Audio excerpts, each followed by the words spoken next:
Hello, and thank you for joining us today as we discuss how refugee talent can be an asset to the American business community and how companies can navigate the complexities of developing a successful refugee hiring initiative. I'm Mark DeCourcy, the Senior Vice President of the U.S. Chamber of Commerce Foundation, and I lead the Chamber's Corporate Citizenship Center. At the Chamber Foundation, we believe that businesses are a force for good. That's especially evident during times of disaster and humanitarian crisis. For more than 20 years, the Foundation's Corporate Citizenship Center has served as an essential connector between business leaders, government agencies, nonprofits, and humanitarian groups during times of crisis. Now, we know the U.S. government has committed to welcoming hundreds of thousands of people displaced by major refugees crises from around the world, including 95,000 at-risk Afghans who worked alongside the U.S. military and 100,000 Ukrainians displaced by Russia's military invasion. These developments represent an enormous opportunity for the private sector to help refugees integrate into the U.S. workforce. As a nation, we're grounded in the principle that everyone deserves an equal chance to succeed. And it's our opportunity to create pathways to prosperity. But we can't do it without partners like you. At the Chamber Foundation, we're proud to bring businesses together to support these refugees as they begin to start a new life here. Meanwhile, employers around the country are struggling to fill jobs. There are now more than 11 million open jobs in America right now. That's nearly twice as many job openings as there are unemployed individuals. Closing this workforce gap is critical for our economic growth and recovery. For today's call, we'll hear first from Yaron Schwartz.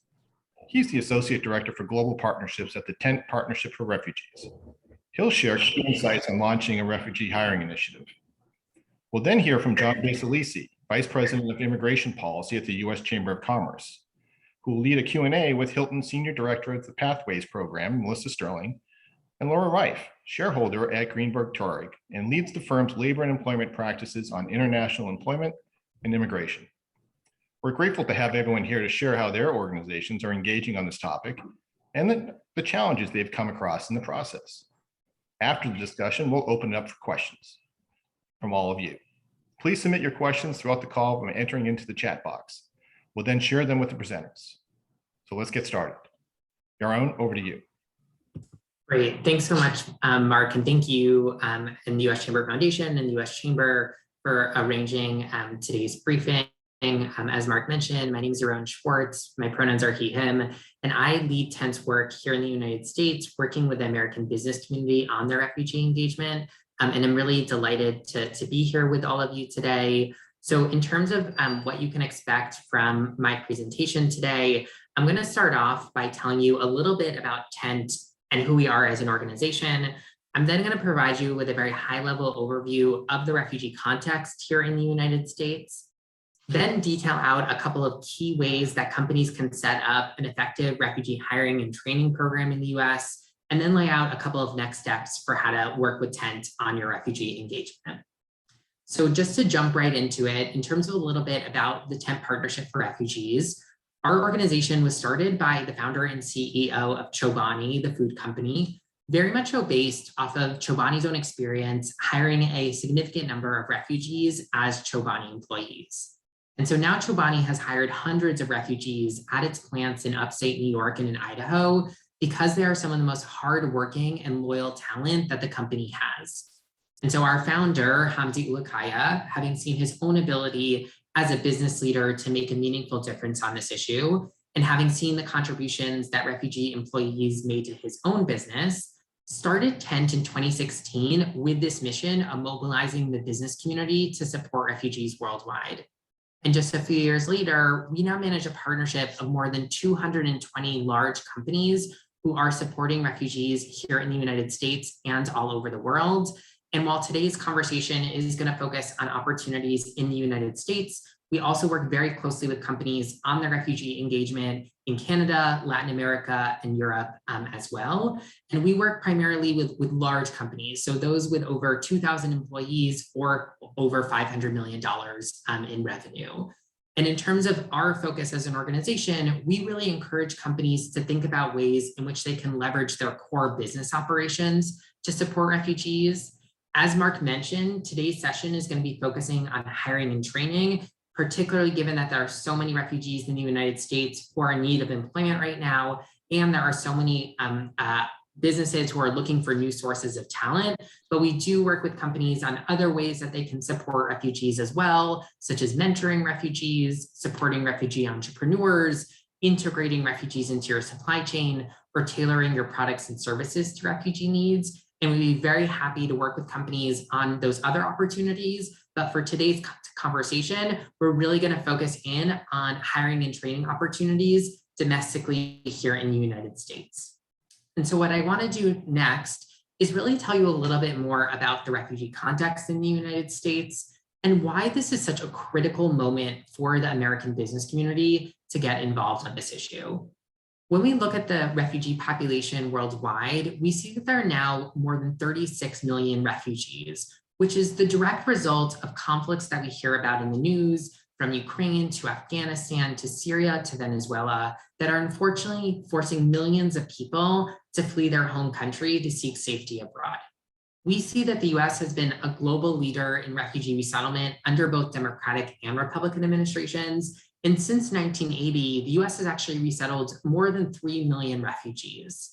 The refugee resettlement system dealt with some significant cuts during the Trump administration, but when the Biden administration came into office, they pledged to rebuild America's historic bipartisan refugee resettlement program and really substantially increase refugee admissions over the course of the first term of the administration, specifically pledging to resettle up to 125,000 refugees from all over the world every year. In addition to that pledge, the world has unfortunately been dealing with two major refugee crises. And in response to those refugee crises from Afghanistan and Ukraine, the US has pledged to welcome around 200,000 displaced people from those countries. And I want to very quickly provide you an overview of what those two different refugee crises have looked like in terms of their context here in the United States. Starting with Afghanistan, when the US withdrew its military from Afghanistan in August of 2021, and the Taliban quickly took over the country, there was a real need to resettle Afghans at risk of retaliation under the Taliban regime. And so the US government pledged to resettle around 95,000 Afghan allies by the end of 2022, around 75,000 of whom are already resettled in communities across the country. And the focus of these resettlement efforts were on Afghans at risk of retaliation under the Taliban regime, particularly those interpreters, translators, and drivers who served alongside the American military, as well as their family members and other Afghans who promoted democratic values in Afghanistan. We've unfortunately more recently seen another major refugee crisis from Ukraine, in which millions of people have fled Ukraine as a result of Russia's recent invasion. And while the majority are likely to remain in Europe, in the countries closest to Ukraine, like Poland and Germany and others, and my European colleagues are working around the clock to provide companies with support in the European context, the Biden administration did also pledge to welcome around 100,000 Ukrainians to the United States as well. And as of just a few days ago, 27,000 Ukrainians have already arrived here in the United States. And when Afghans, Ukrainians, and other people who are forcibly displaced from their home country arrive in the United States, they arrive under a number of legal immigration pathways. And so being a refugee is actually just one of several legal immigration pathways that a forcibly displaced person could take to come to the United States. But whether someone arrives as an asylum seeker or humanitarian parolee or a refugee or a special immigrant visa holder or other statuses, all of them are eligible to work legally in the United States, and companies do not need to sponsor their work authorization documents. So they forcibly displaced people receive their work authorization documents directly from the US government, and you as an employer do not need to sponsor them, making them a very unique category within the broader immigrant community. And hopefully, as I provided some of this information about the refugee context in the United States, hopefully many of your businesses are interested in getting involved in this issue and really stepping up, and given that this is such a critical moment here in the United States. So given this focus and given this opportunity in the United States, what we really thought would be helpful to focus on for today's conversation are to lay out what are the key steps that companies should take to set up an effective refugee hiring program here in the United States, and really detail out how Tent helps companies at all stages of this journey to make sure that you have a positive experience working on this issue. So I'm going to kind of walk you through these 5 steps that you see on the screen in detail. The first step is to identify a lead for your refugee hiring program at your company. So this is going to be 1 to 2 people at your business who are really going to be the ones driving this for your organization. They'll help set the internal strategy for this issue. They'll be able to bring together the different stakeholders who will be involved from HR and legal and comms, and really make sure that your business is set up for success on this initiative. And what we tend to find from our 220 member companies is that these professionals tend to come from HR or diversity and inclusion team, but at times it might also come from a corporate social responsibility or public policy team as well. So once you identified a lead for your refugee hiring program at your business, the next thing that we're going to do in partnership with that person or with that team is really to identify the locations where it makes the most amount of sense to pilot your refugee hiring efforts. And so we see that refugees are resettled in nearly all 50 states throughout the country, and they're mainly resettled in urban areas of various sizes. And so what we'll ask from your business is to actually send us a list of the locations where you're interested in hiring refugees so that we can actually look at that list and then advise you on where it makes the most amount of sense to focus your refugee hiring efforts based on the presence of a large refugee population in close proximity to your operations, because we really want to make sure that there's a good and skilled refugee population in close proximity to where you have offices, plants, and other types of operations. In terms of where Afghans are located in the United States, again, this is really a national opportunity with Afghans resettled in 46 states across the country, but there are a couple of places with the largest Afghan communities, such as California, both in Northern California, in Sacramento, and the Bay Area, as well as in Southern California, in Los Angeles and San Diego. We also see large populations in Texas, in Dallas, and Houston, and other Texas cities, in Washington State, in the Seattle area, as well as in the Washington, D.C., Northern Virginia area, all of which are hosting large numbers of recent Afghan arrivals, given that many Afghans have communal and familial ties in those places. And then very similarly, we're expecting Ukrainians to go to places in the country with large existing Ukrainian communities. So that's in the Northeast, in New York and Philadelphia. That's in the Pacific Northwest, in Portland, Sacramento, and Seattle. That's in the Midwest, like Chicago and Cleveland, as well as a couple of other cities throughout the country. And so we'll work really closely with your teams to identify which cities make the most amount of sense to focus your refugee hiring efforts. In addition to advising you on the locations where you should be piloting your refugee hiring efforts, we'll also be able to advise you on the types of roles that refugees could fill at your business.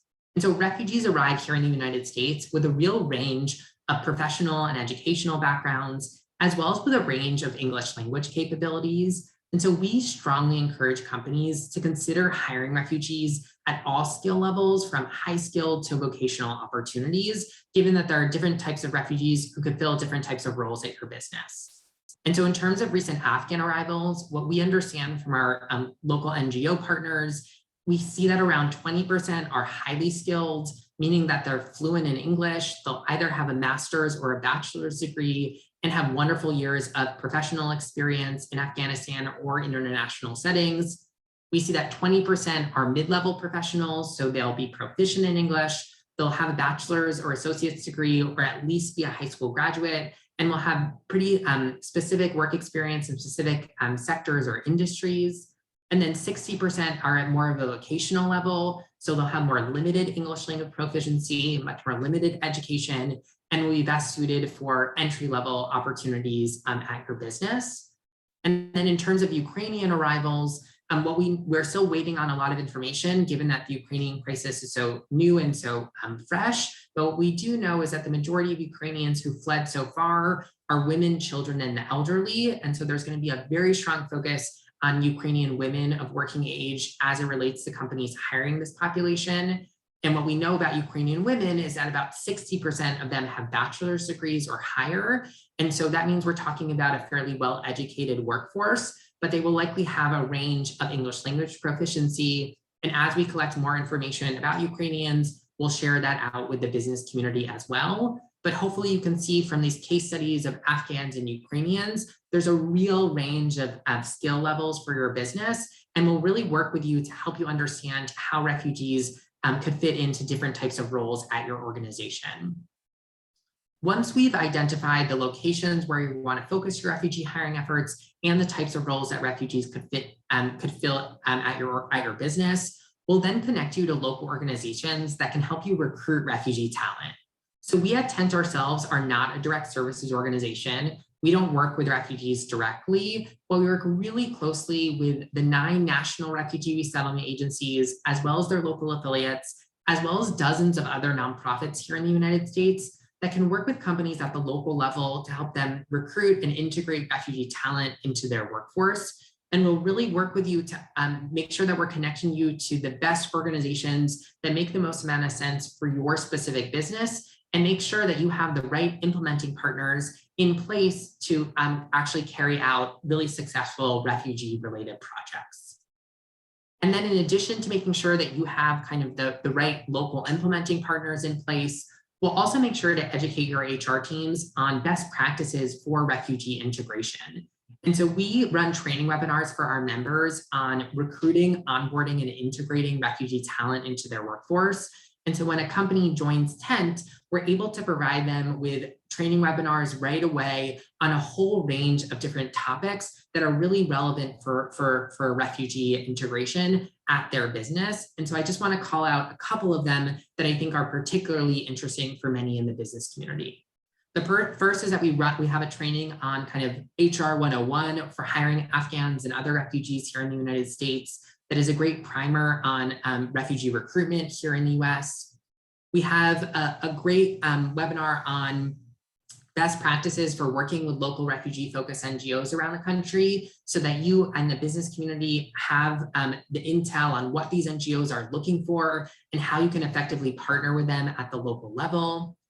We have a wonderful training available on Afghan culture and customs as it relates to employment that we ran in partnership with the Afghan American Foundation, so that our companies had cultural competency training on this topic that they could share with line managers and folks who are working with Afghans at their businesses' operations. And then we also have a wonderful training webinar on onboarding refugee employees, so that you can really think through how to create a refugee-specific onboarding program so that a refugee employee has a really wonderful first few months at your business. And we're continuing to run these training webinars on really practical topics for businesses who are interested in this issue.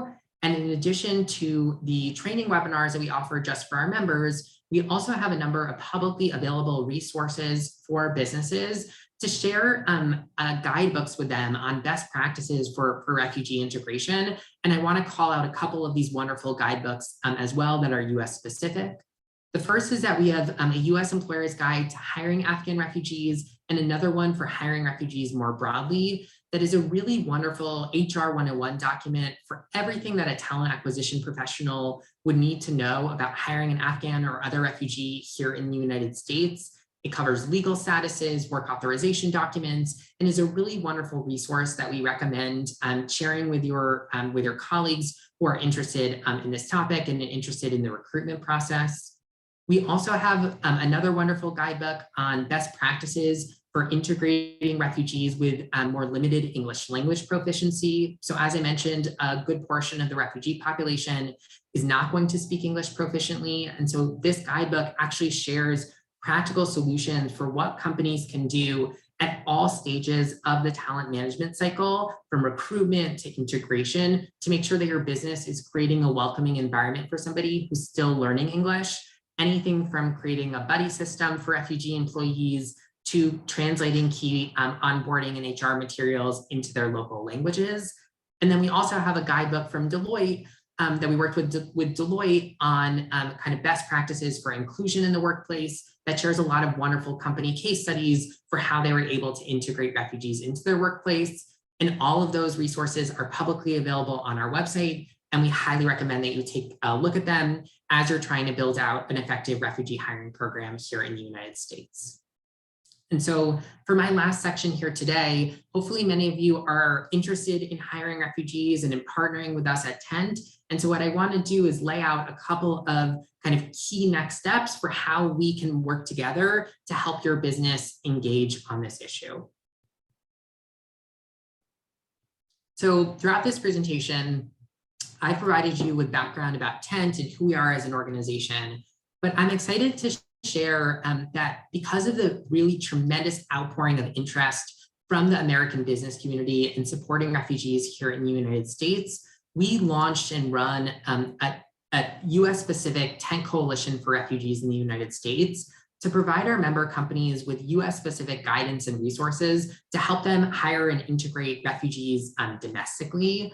I'm really thrilled that we now have more than 100 companies across different industries and sectors who are members of this coalition, and you'll soon get to hear from one of them, Hilton, who's done a wonderful job hiring and integrating refugees here in the United States. And we would be thrilled for any of your businesses who meet our criteria of having at least 2,000 employees to join the Tent Coalition for Refugees in the United States. Companies that join the coalition automatically become members of the broader Tent partnership, and we'd be thrilled to support your refugee engagement globally as well. We don't charge anything for companies to join Tent or to receive access to our services. Everything that we do is free, and we're really just focused on motivating the business community to do more work on this issue and to make it as easy as possible for them to do so. And as I mentioned, we really are here to provide you with pro bono support to help you with your refugee hiring program. We'll help train your HR teams on best practices for recruiting, onboarding, and integrating refugee talent through our webinars and guidebooks. We'll invite you to our monthly working group calls for members of our coalition to share lessons and best practices with one another so that you can learn from other companies who are interested in this issue. We'll connect you to local organizations that can help you engage and recruit refugee talent, and also invite you to hiring events throughout the country where your company can directly interview and interact with refugees of various skill levels. And we'll provide you with a communications platform for your company to announce new commitments to support refugees in the United States. And also our full-time communications team will be able to work with your communications team to help you think through how to best internally and externally publicly communicate on this issue. And so when companies join Tent, they don't need to have a specific commitment to support refugees in the United States. In fact, many of the companies who join Tent are really joined with the purpose of learning and receiving our pro bono services and webinars and resources to help them stand up a refugee hiring program. But we do see a lot of value in companies, once they kind of launch their refugee hiring efforts, really developing and announcing concrete commitments to support refugees here in the United States and globally as well. And when I refer to commitment, I'm actually referring to a specific and measurable target that a company would announce to support refugees that goes beyond a general pledge to support refugees. And we've been working with many of our Tent members on developing these concrete commitments globally. So we worked with Pfizer to develop a commitment for them to both hire and mentor refugees globally. We worked with Starbucks on a commitment to hire refugees in the Canadian context. We worked with Sodexo on a commitment to hire refugees in the Latin American context. And so have seen a lot of value in companies developing these commitments, both internally to align stakeholders on this issue and really make sure that they have very clear goals for how their business is going to engage on this topic, but also have seen a lot of value in companies doing this externally to be recognized as leaders on refugee issues and to showcase to their socially conscious consumers that they're walking the talk on diversity and inclusion and on social impact issues. And that's why we're really excited to be hosting a US Business Summit on refugees in September of this year in New York City, which will provide companies with a platform to announce measurable and specific commitments to support refugees here in the United States. This is going to be a really exciting event that will be co-hosted by Hamdi Ulukaya, the founder and CEO of Chobani, as well as a number of other prominent business leaders, including Albert Bourla, the CEO of Pfizer, Jonas Priesing, the CEO of Manpower Group, as well as Carlos Gutierrez, the former US Secretary of Commerce and a Cuban refugee himself. We're also expecting to secure high-level government representation in this event, and it'll really be an opportunity to rally the American business community around this issue. The majority of companies participating in this event will likely announce commitments to hire and train refugees, but there will be other opportunities for companies to announce other types of commitments as well, whether it be supporting refugee entrepreneurs or mentorship or other types of commitments that I laid out at the beginning of my presentation. And collectively, these pledges are going to change the lives of thousands of refugees here in the United States, while also showcasing a really powerful message about the contributions that refugees make to the US economy. And we'd be thrilled for many of the companies who are listening in on today's call to announce commitments at that summit and really step up as a leader on this issue. We would be thrilled to be able to support your company's refugee engagement. We're really committed as an organization to providing the American business community with the support that you need to set up effective refugee hiring and training programs in the US, and would love to arrange a follow-up call with your business to talk with you specifically about how TENT can support your company's specific refugee engagement. So I'll put my email in the chat. It's just yaron@tent.org, as you can see on the screen. And I very much look forward to having the opportunity to engage with many of your businesses on your refugee engagement, and I'm very happy to take questions at the end after our presentation and panel discussion coming up next that I'll pass it on to John for.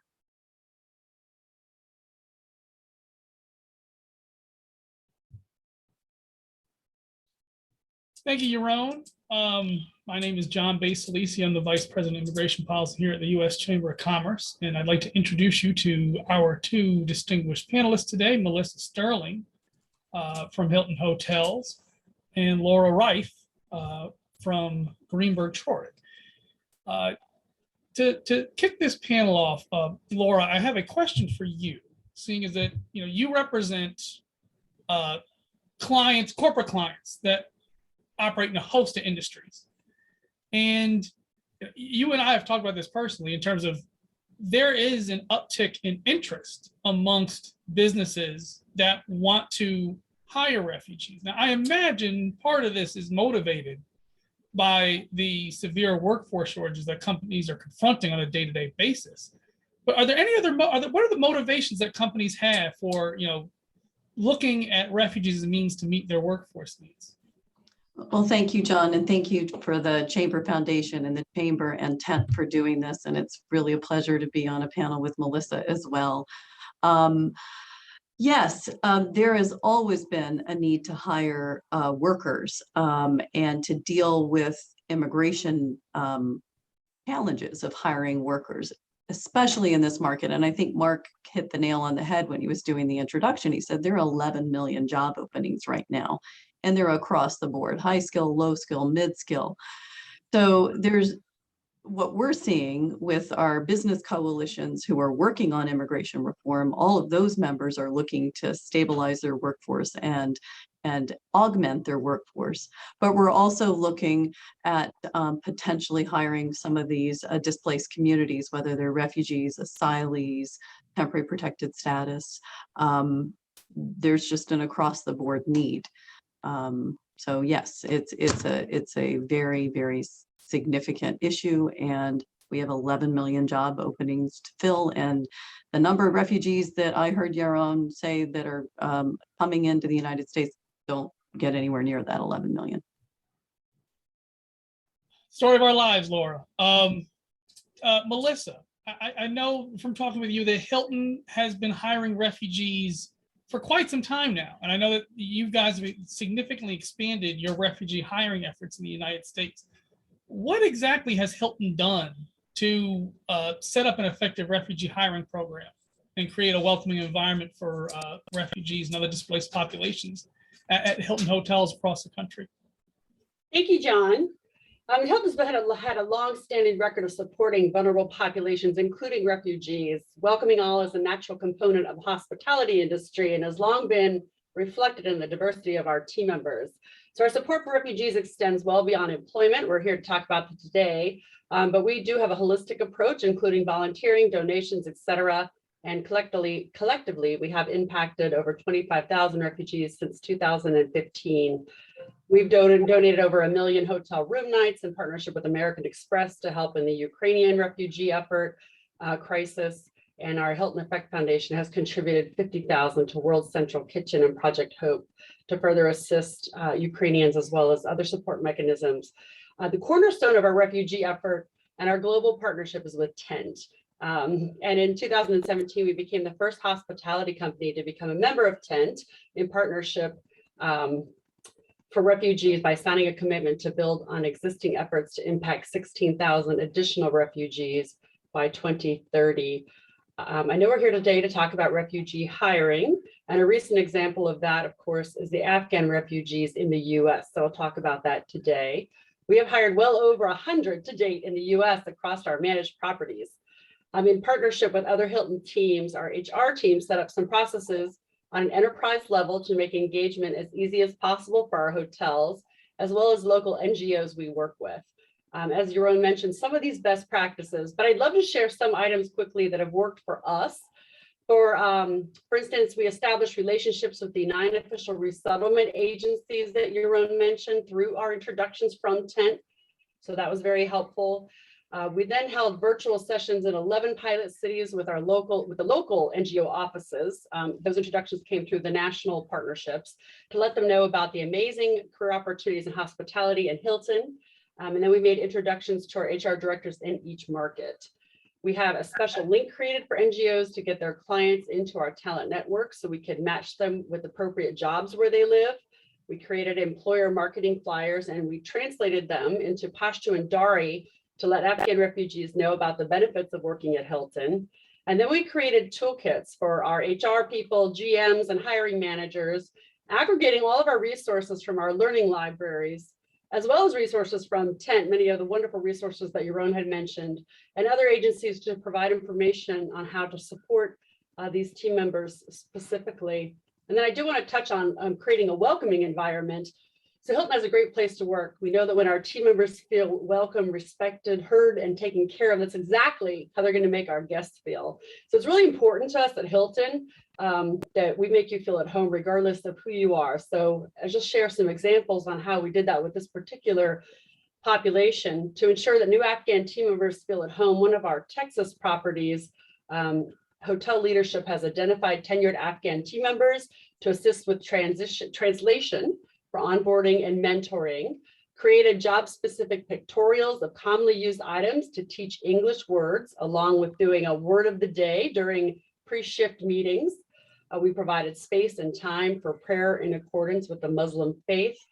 And as it is customary before prayer to practice wudu, the cleansing of the hands, face, and feet, the hotel provided a space to let that happen. And the culinary team provided menu options that align with halal cuisine in the team member cafe. And then Ramadan 2022 was April 2nd through May 2nd, which most of this particular population observes. And then observing Ramadan includes fasting for food and water between sunrise and sundown. And the hotel has taken into consideration the timing of breaks and the timing of dinner.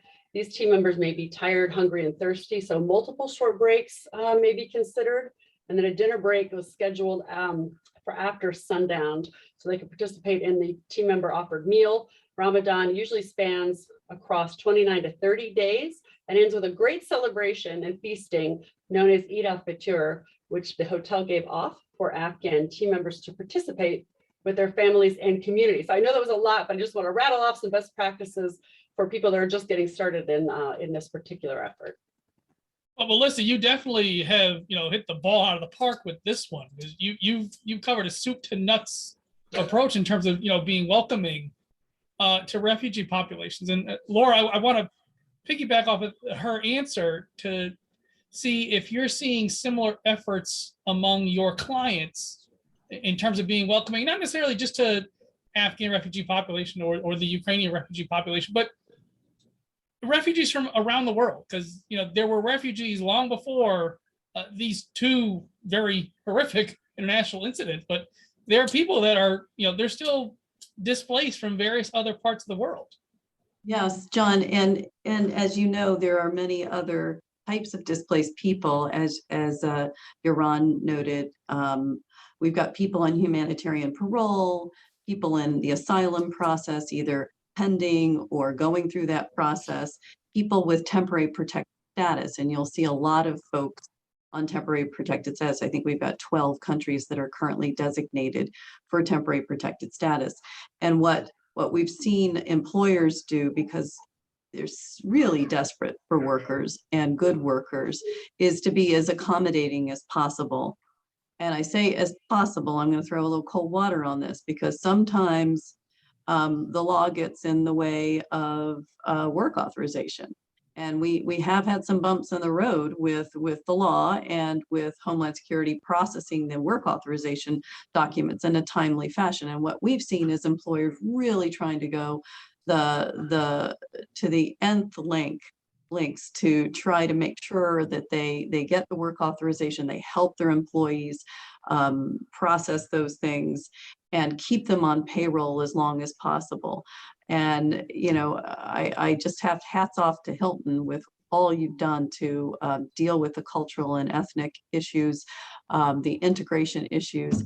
I think a lot of employers are currently bending over backwards to do just that, but also try to facilitate the work authorization needs of this great population that's not just refugees, but also people in asylum, temporary protected status, and parolee status.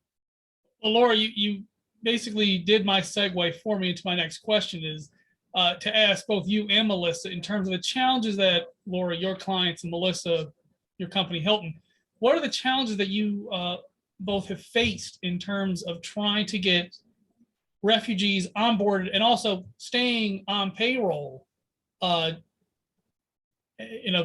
moving forward? Like, how has that happened, and what are the types of things that organizations like the Chamber could potentially, look at policy solutions for this in the future? Well, I can start. We've been working with folks on the Hill who are concerned about these populations. We grant temporary protected status, or we designate temporary protected status and refugee status to these great populations of people, and then we find a bottleneck at the agency. And most likely it's going to be at Homeland Security. And there are a lot of bottlenecks there across the board, as John knows, in the business immigration world. But every employee has to prove that they're work authorized in the United States, and they have to complete an I-9 application when they join any employer. And if they can't prove work authorization, then they can't be hired.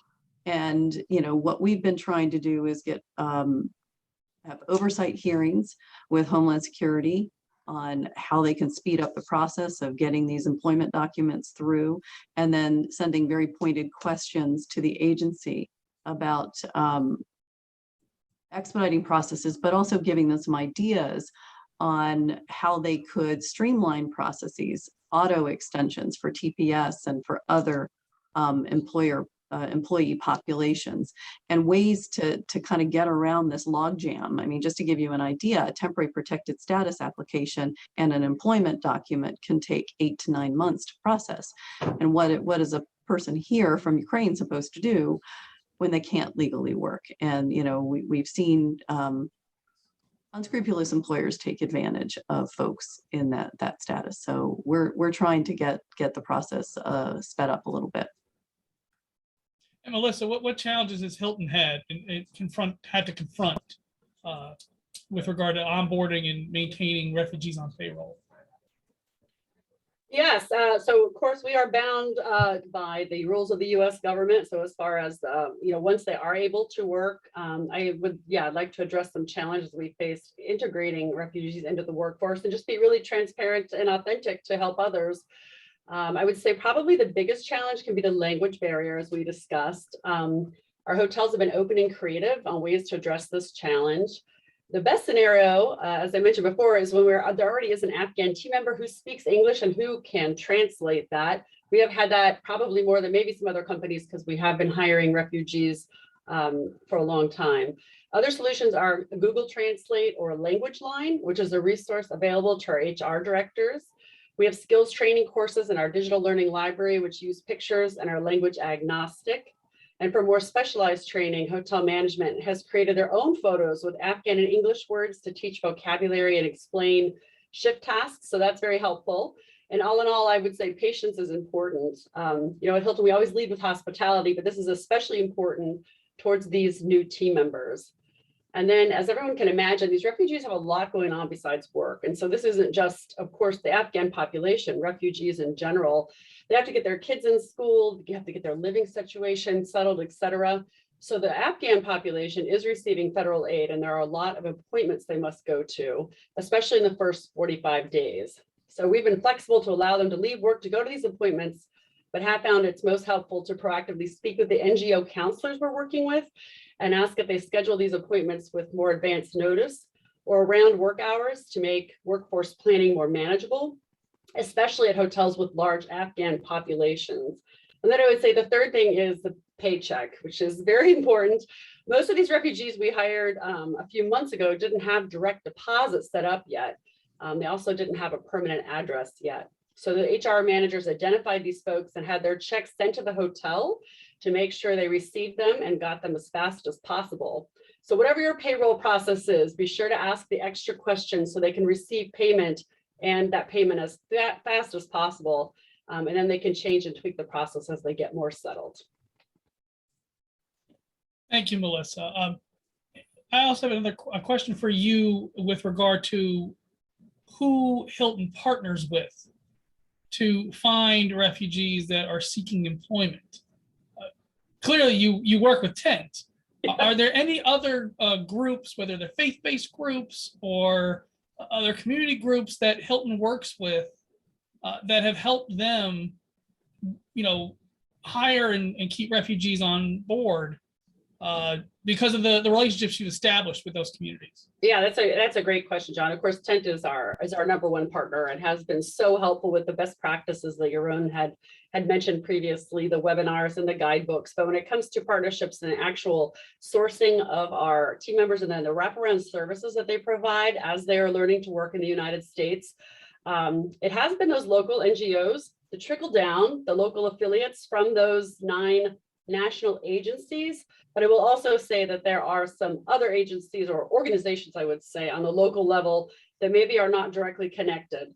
So you can even Google in your local market where you're trying to make an effort for employment and just send them an email and make those connections. And they're very eager to help their clients find employment. So they'll have a list of questions and you can work through the hiring process with them. So that's been super helpful. Again, the key is this local connection in your local markets or your local offices, wherever you're trying to do the hiring. Great, thank you. I know we're getting to the point where I know some folks are going to want to start Q&A to ask you and Laura questions, but I have one last question for the both of you. If you could share one piece of advice that you could offer to companies that are here today listening and are interested in hiring refugees to meet their workforce needs, what would it be? I would probably have 2 suggestions.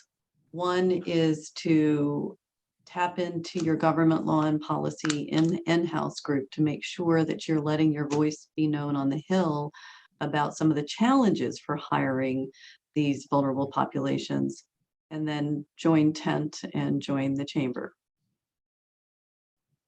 Yeah, that's great.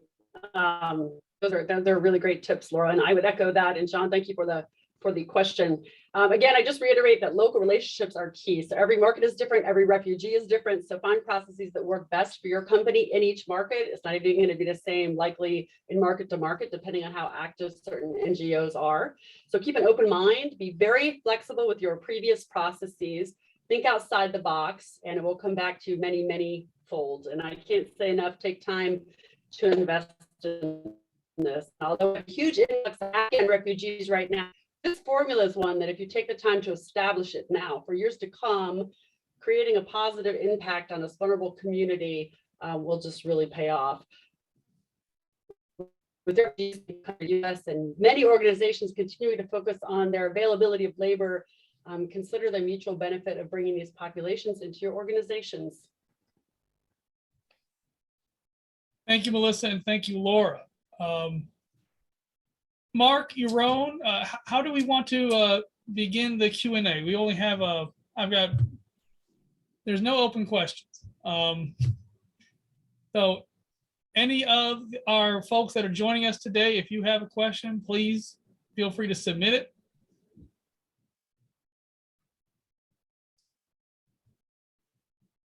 There was a urban locations that I'm happy to speak to if that would be helpful, John, while we wait for more to come in. Yaron, you cut in and out, but yeah, you had something to say, go ahead.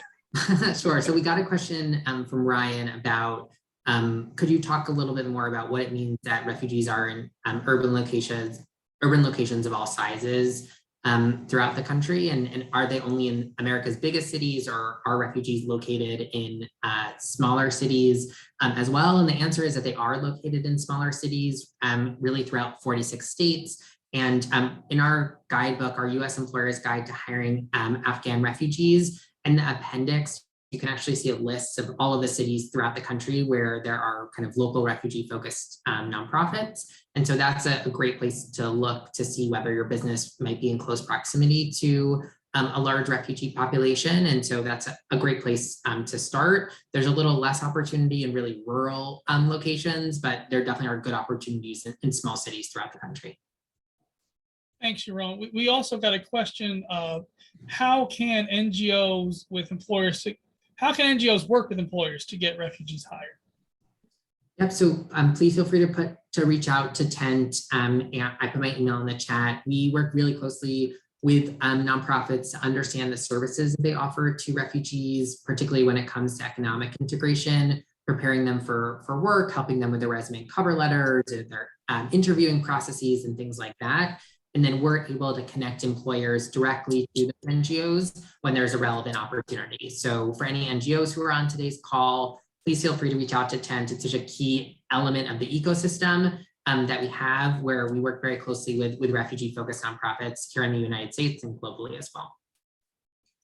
Thank you, Yaron. We also have a question. We don't have the name, but the basic question is, with the amount of job openings, are there discussions as to the role that immigration reform and refugee hiring can have to play a part in economic development and avoiding some of the big problems that we're dealing with today, such as inflation and an economy that is slowing? I can answer this for one, but I'm happy to pass it off to others as well. But yes, there are an awful lot of talks going on about how immigration reform and refugee hiring is part of, in our view, the chamber, part of that discussion on broader immigration reforms. Yes, it can definitely help.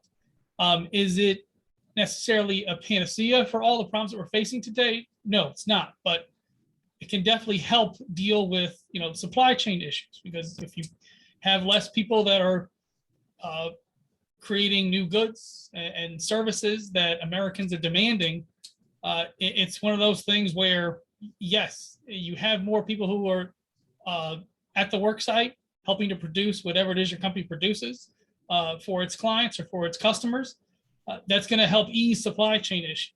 You help ease supply chain issues that helps counter the impact that you're having with inflation, because part of inflation is driven by the fact that you have an awful lot of money chasing too few goods, and that's why prices are going up. So it's definitely part of the discussions that are going on Capitol Hill right now. It's definitely something that is important to this administration. Now, saying all that, it's still going to be it's a tough road to hoe in terms of getting immigration reform done, particularly something that requires congressional approval. So that's, you've got to get majority in the House, you've got to get 60 in the Senate. It's been difficult. It's going to continue to be difficult, but I remain optimistic that by the end of this year, there's a possibility we can get some changes done. And to be frank, we've already gotten some changes done in the last omnibus package that was passed in March of this year. But there's a lot more to do, and we're committed to doing it. But Yaron, Laura, Melissa, if you have anything to add, go ahead.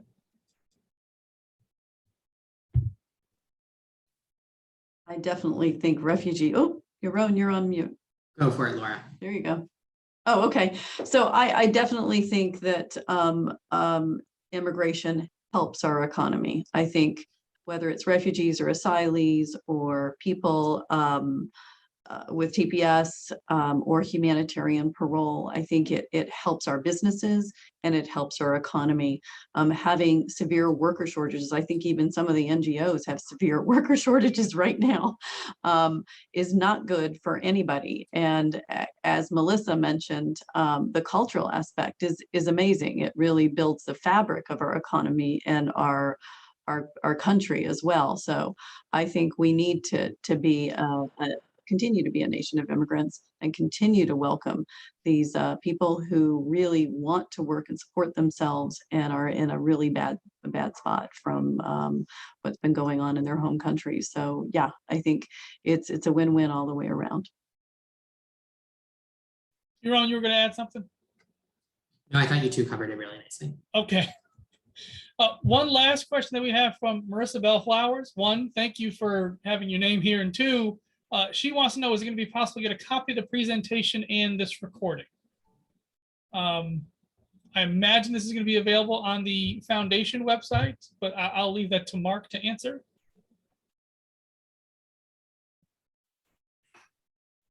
Yeah, thank you, John. It will be available on the foundation website, hopefully later today. It just takes us a little while to have it uploaded. And in terms of the presentation, Yaron, we'd be happy to post it or direct people to the tent website to get more information. Great.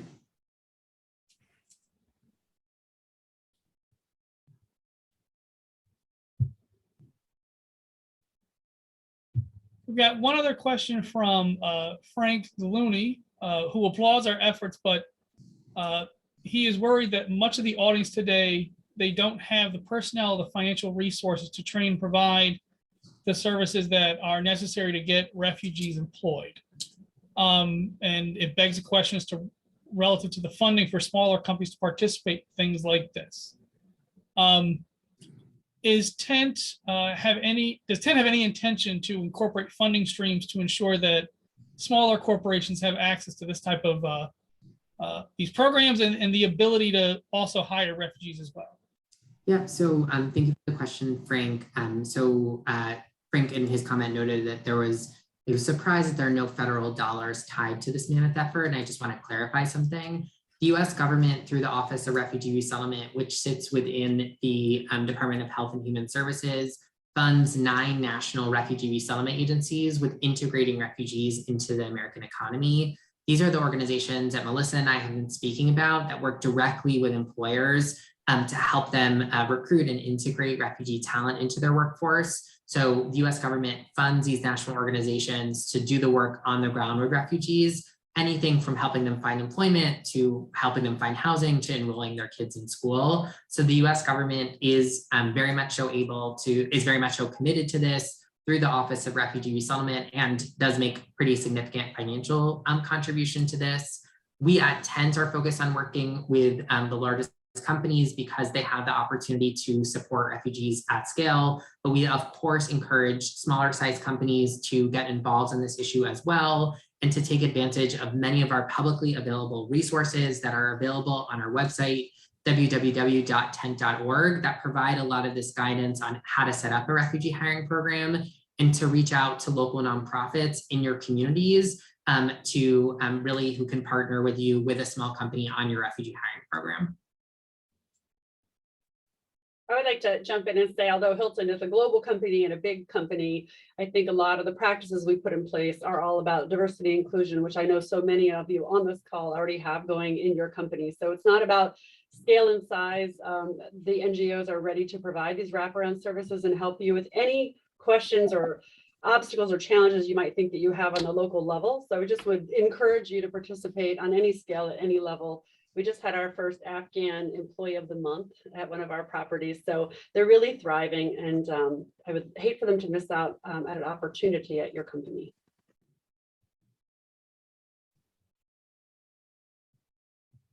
With that, it seems like we have no more questions in the Q&A box. But I want to thank Yaron, Laura, Melissa, for participating today. And I want to thank Mark for inviting me to participate in this panel as well. Mark, do you have any closing comments for our guests today? I do not, other than thank you, John, for moderating. And I just want to say again, a big thank you to the U.S. Chamber and the U.S. Chamber Foundation for speaking. And then I really want to thank Laura from Greenberg Traurig and then Melissa from Hilton for speaking as well today. I know Melissa very well. She's such a champion for refugee issues for her business and really helping Hilton spearhead this. So just wanted to personally thank her and then also thank everyone who was listening in today. I put my email in the chat. We're very happy to have follow-up conversations and really discuss how we could support your refugee engagement. So please feel free to reach out and really excited for all of us to work together. Thanks, everybody. Appreciate it. Thank you. Thank you, everyone. Thank you. Bye-bye. Bye.